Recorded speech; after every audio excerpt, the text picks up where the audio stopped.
7 பைக்ல 14 பேரை Chennai to Goa up and down 2500 kilometre ட்ரிப்புக்கு பைக்ல கூட்டிட்டு போய் எந்த பிரச்சனையும் இல்லாம ட்ரிப்பை முடிக்கிறது ஈஸின்னு நினைச்சீங்களா?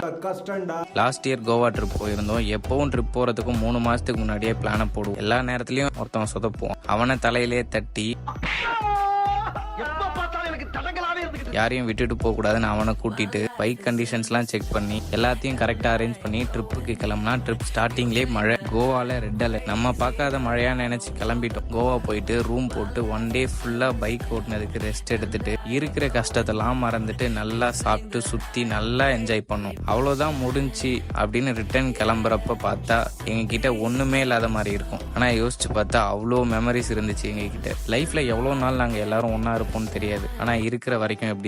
ட்ரிப்ல யாருக்கும் எதுவும் ஆகாம ரிட்டர்ன் சென்னை கிளம்பிட்டோம். ஆனா அங்கதான் சிறப்பான தரமான சம்பவமே ஆச்சு. இப்ப பாக்குற இந்த ரோடு அன்னைக்கு நைட் இப்படி இருந்துச்சு. என்ன பண்றதுன்னே தெரியல. பைக் ஓட்ட முடியல. தள்ளிட்டே போய் கிராஸ் பண்ணி அதுல 3 பைக் ப்ராப்ளம் ஆகி கண்டெய்னர்ல ஏத்தி அதுலயும் ஒரு பிரச்சனை ஆகி பாதிலே இறக்கி பைக்கை கொரியர்ல போட்டு எல்லாரும் எங்கெங்கயோ ஸ்பிளிட் ஆகி மண்டே நைட் கோவால கிளம்பி டியூஸ்டே நைட் சென்னை வர வேண்டிய நாங்க தேர்ஸ்டே மார்னிங் தான் சென்னை வந்து சேர்ந்தோம். சில பேருக்கு பைக் ரிப்பேருக்கே நிறைய செலவாச்சு.